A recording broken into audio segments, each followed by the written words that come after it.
The purpose of this lecture is to discuss some common white-collar crime examples that are uh, present not only in most uh, textbooks on white-collar crime, but also some fairly popular cases of white-collar crime. Some of them are a little more obvious than others, but all of them kind of give us the sense of what could potentially be defined as a white-collar crime. The first one is the heavy electrical equipment antitrust case. And this was a fascinating case in the Tennessee Valley Authority where basically all of the different electrical equipment companies kind of got together and said, what are we doing here? Instead of competing with each other, why don't we make an effort at kind of coordinating or colluding together to make sure that none of us run out of business and create no real competition? So basically what it was a price fixing arrangement in violation of the Sherman Antitrust Act. Now, the consequences for this were actually pretty mild. They're mostly fines by these companies. Roughly 7 executives did serve some sort of jail time, but ironically, the fines that the companies faced were quite small and were actually allowed to be written off of the company's taxes. And so the companies really, in a sense, didn't actually pay fines. They just virtually made donations to the government. So how did they do this? What was kind of the modus operandi for this heavy electrical equipment case? Well, the different companies that worked in the Tennessee Valley Authority, they were selling things like big transformers up on power lines and the big power boxes that sit in people's yards and stuff. Big heavy electrical equipment. And what they did was they realized they couldn't all just meet in each other's offices and talk to each other about this because that was clearly going to be noticed and caught on to. So instead, what they did was they had lists of the participants on like Christmas card lists.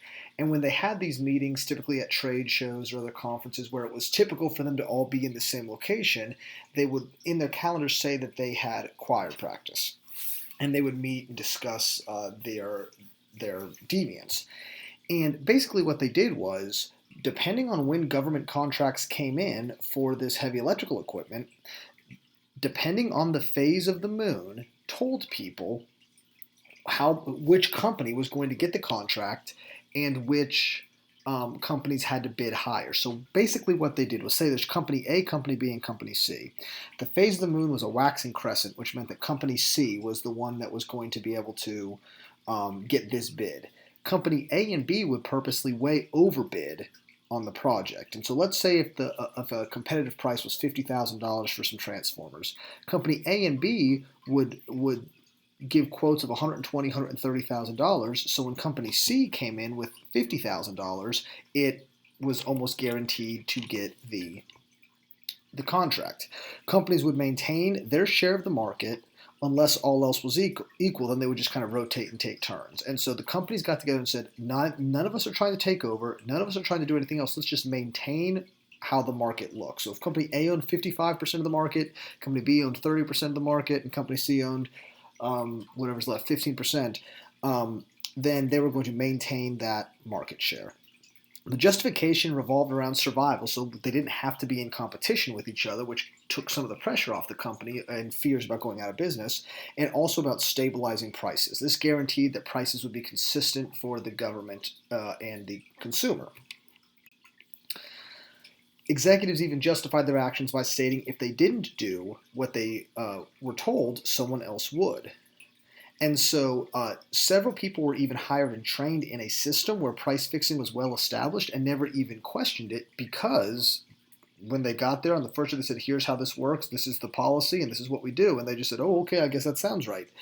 In large part, they also argued if we maintain company share, market share for our company, no one's going to get fired, no one's going to get laid off, and people's stock options in the company will be stabilized.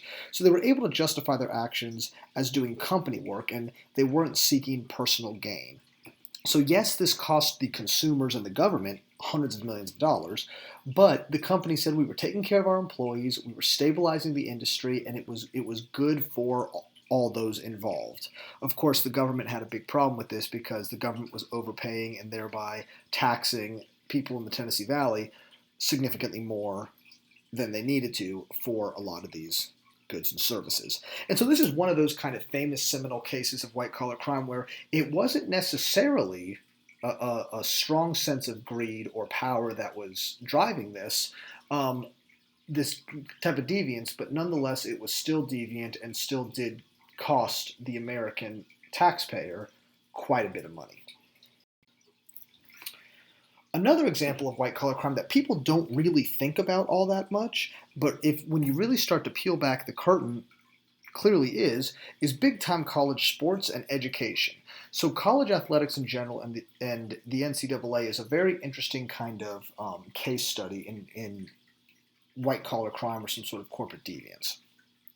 The vast majority of athletic programs in the country actually cost the school money, and therefore they actually funnel and suck money away from from academics.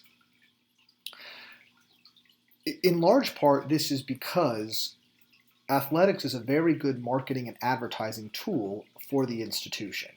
Everybody knows who the University of Alabama is because they keep winning national championships in football. Same with Clemson. A lot of people know about UNC and Kansas and Kentucky because of football. And so because of that, it's great marketing and advertising and bragging rights for the school. However, if those programs cost the university money, that means that academics is not getting what they need. And isn't the mission of a college or a university academics?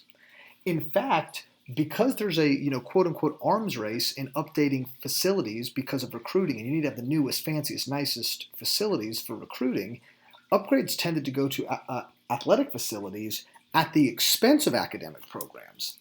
And so you could have a chemistry lab that needs to be redone or organized that actually can't get done because the football team's weight room is 2 years old and is now considered outdated.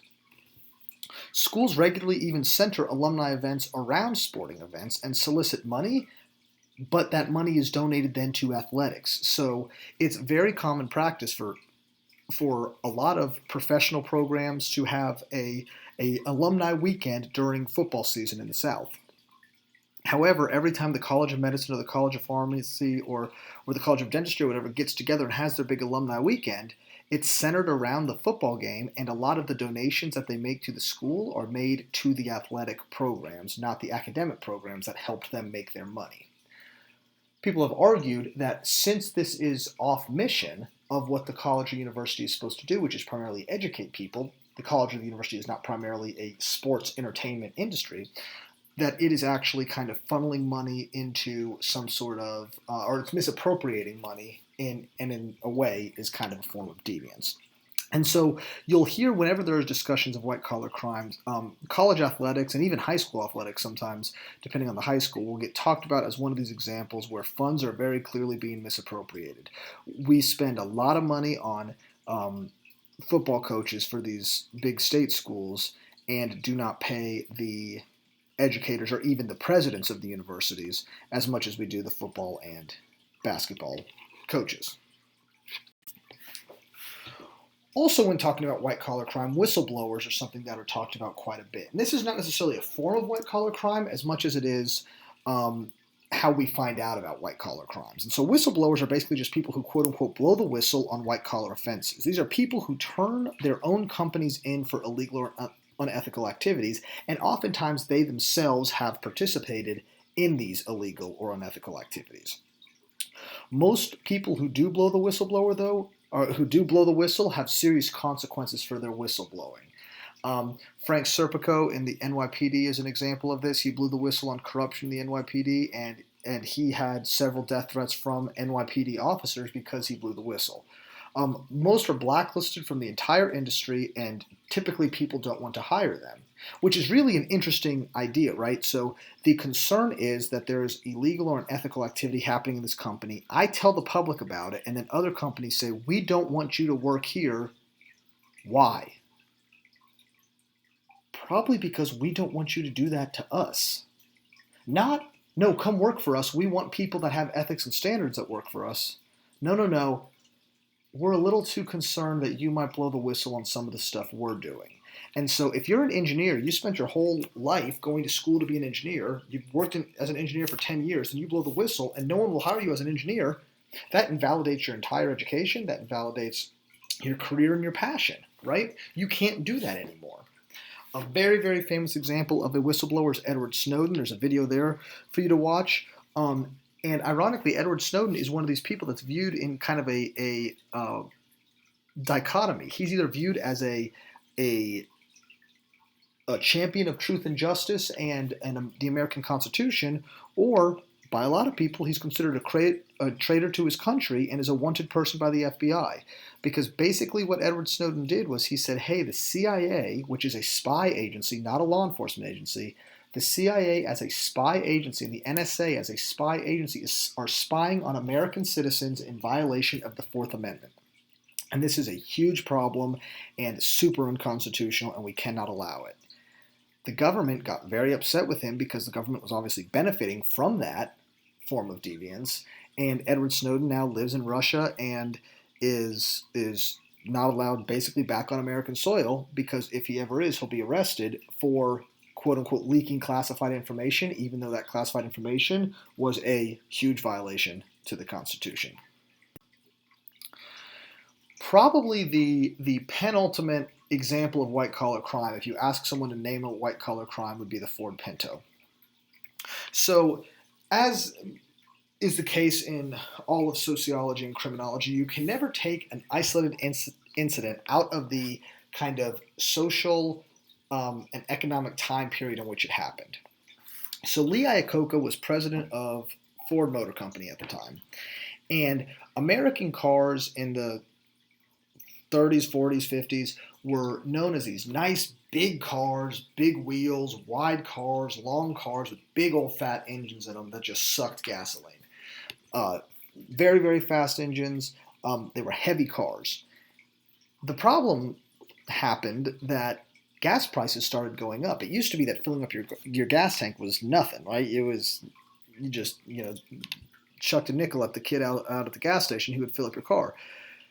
Once gas prices started to go up pretty quickly, these big, heavy cars were very expensive to fill up with gas, and gasoline became a big problem. On top of that, what aggravated the problem was that there were these new car companies coming in from Japan, like Toyota and Honda, that had small little four-cylinder engines. They were smaller cars, shorter cars, smaller engines, lighter weight, and they were really cheap to fill up with gas. And so the American car industry saw this kind of mass exodus away from American cars to these Japanese cars because they were just cheaper to fill up. So Lee Iacocca came up with this idea of the rule of 2,000, where he wanted a car that was under 2,000 pounds and sold for under $2,000 because he wanted to try and win back that segment of the market. And so the Ford Pinto was created, and it was sold for $1,995, and it was under 2,000 pounds. However, one of the ways that they cut costs was the trunk. When you popped the trunk and loaded stuff up in the trunk, you were actually placing stuff on the top of the gas tank. And so there was no real barrier between the back of the car and the gas tank. So what was happening is that in rear-end collisions, there was an issue that would push the gas tank up into the cab of the car. Obviously, when metal scrapes against metal, there are sparks. So this fireball of gasoline, or the gasoline would light, the spark would light the gasoline and send this fireball into the cab of the car. On top of that, American cars had these big, heavy doors. The frames of the doors would slide in front of the doors, not allowing the doors to open. And so it became quite literally a death trap of a car. There was a clear fix to this. If they put an internal bladder into the gas tank, which most gas tanks have now, that allow the gas tank to be flexible, right? If the actual tank cracks, it doesn't matter because the bladder is almost like a balloon inside the bladder. You can squeeze a balloon and put a balloon under pressure, and it will kind of mold to different shapes. It would fix the issue, but this would cost $7 a car to fix, which is over the $1995 or over $2,000, and it would violate the rule of 2,000 by $2. A cost-benefit analysis suggested that it would cost about $200,000 per fatality, so it was actually probably cheaper to pay out the settlements of the random times, because rear-end collisions don't happen all the time, right? And so it was cheaper to just pay out the settlements. Unfortunately, one day, three teenage girls were driving home in the Midwest and got in a rear-end collision, and all three died. And the judge awarded $1 million a life. And that really threw off the cost-benefit analysis for Ford. And so all of these things taken together show where Ford was clearly here putting profit over safety. And this was kind of a large issue.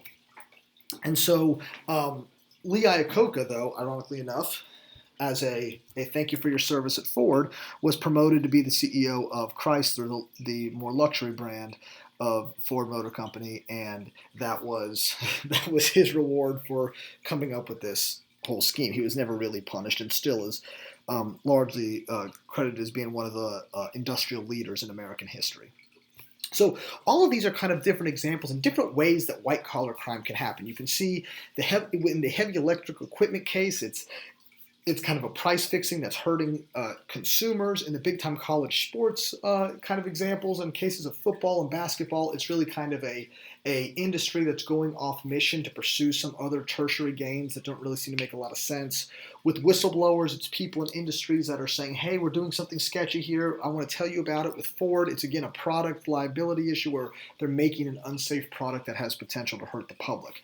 And so this is one of the things that, in my opinion, is really fun and entertaining about studying white-collar crime, is that there is such a wide range of what behavior could be viewed as deviant in the course of business that it really makes it a fascinating field of study.